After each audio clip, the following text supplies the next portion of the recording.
ስርዓተ ፀሐያችን እንደ ስፋቱ መጠን ለተለያዩ አስደናቂ ነገሮች መገኛ ነው። የተለያዩ የዩኒቨርስ ክፍሎችን ማሰስ ብንችልም መኖሪያችን ወደ ሆነው ስርዓተ ፀሐያችን ፊታችንን ስንመልስ አዳዲስ የሆኑ ግርምቶችን የሚጭሩ ነገሮችን እናገኛለን። ሰላም ውድ ቤተሰቦች፣ በዛሬው ፕሮግራማችን ሳተርንን እንፈትሻታለን። ከማየታችንም በፊት ሳይንሳዊና አዳዲስ መረጃዎች እንዲደርሰው ቻናልን ሰብስክራይብ በማድረግ ቤተሰብ ይሁኑ።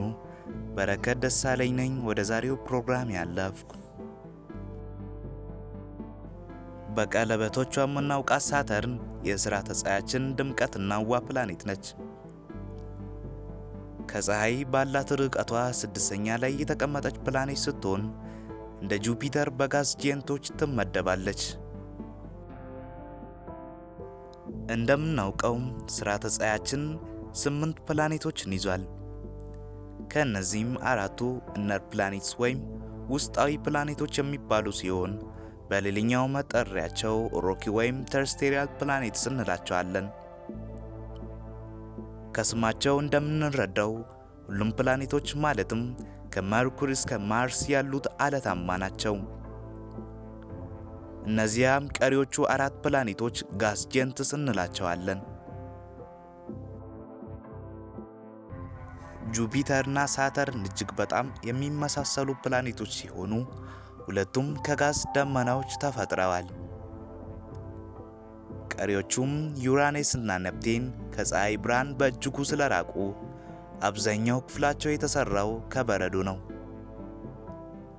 ታዲያ ሳተርን በግዝፈቷ በስርዓተ ፀሐያችን ካሉት ፕላኔቶች ጁፒተርን በመቀጠል በሁለተኛ ደረጃ ላይ የተቀመጠች ፕላኔት ስትሆን 120536 ኪሎ ሜትር ዲያሜትር አላት።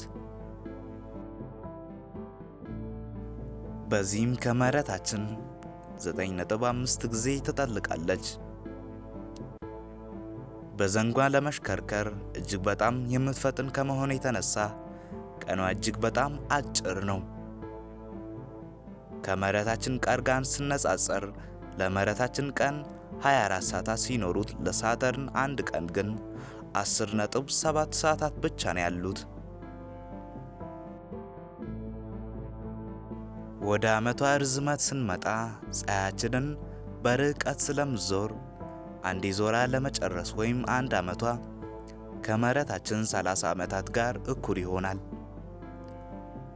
በምሳሌ ለማስቀመጥ በመሬታችን የ30 ዓመት ሰውዬን ጎልማሳ ስንለው በሳተርን ግን አንድ ዓመት ሰውን ጎልማሳ የምንለው አንድ ዓመት ሲሞላው ነው።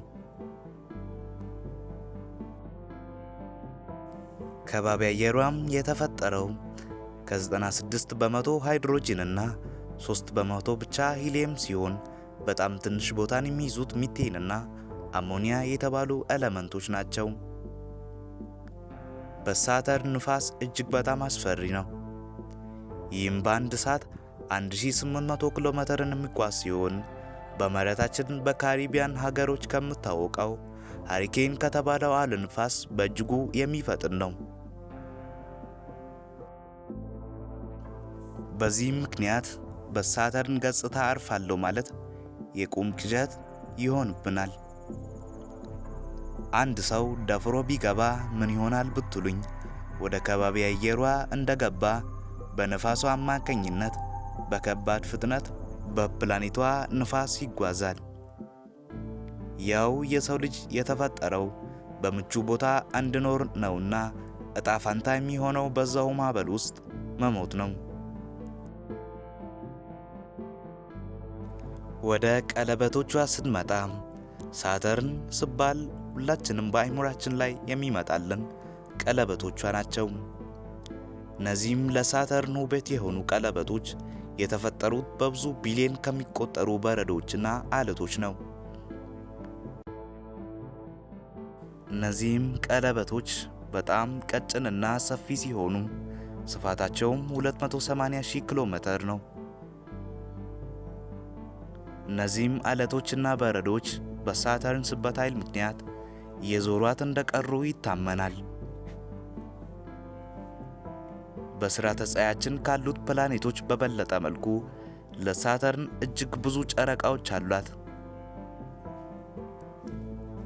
ከነዚህም ጨረቃዎች የታወቁት 145 ሲሆኑ ከሳተርን ጨረቃዎች ውስጥ እጅግ ግዙፍ የሆነችው ጨረቃ ታይታን ትባላለች። ታይታን ከፕላኔት መርኩሪ የምትበልጥ ሲሆን ወፍራም ከባቢ አየር ያላትና በሚቴንና ኢቴን ፈሳሽ ሐይቆች የምትታወቅ ነች። ይህ ጨረቃ እንኳን ሕይወት እንደያዘችም ይነገራል። ሳተርን እጅግ በጣም ቀዝቃዛ ፕላኔት ስትሆን የቅዝቃዜዋ መጠን -178 ዲግሪ ሴልሺየስ ነው። ለሳተርን ምንም አይነት ደረቅ ስፍራ የሌላት ሲሆን ወደ ውስጥ ጠልቀን ስንገባ በጋዝና በፈሳሽ ተሞልታለች። እንደ ሳይንቲስቶችም ግምት ኮራ በሞቃት አለትና ብረት ተሞልቷል። እጅግ በጣም በሚገርም ሁኔታ ሳተርን ከፀሐይ ከምትቀበለው ጉልበት ይልቅ የምታወጣው ይበልጣል። በዚህም በጥንት ስልጣኔ ባቢሎናውያንና ሮማውያን ሳተርንን እንደ እርሻና ሰዓት አምላክ ይቆጥሯት ነበር። ስለ ሳተርን የምታስቡትን ኮመንት ላይ አሳውቁኝ። ቪዲዮውን ስለተከታተላችሁ አመሰግናለሁ። ቪዲዮ ካስተማራችሁ ላይክ በማድረግ ሐሳብ ካላችሁ ኮመንት ላይ በመጻፍ ቻናሌን ሰብስክራይብ በማድረግ አበረታቱኝ። በቀጣይ ቪዲዮ እስክንገናኝ ሰላም ሁኑ።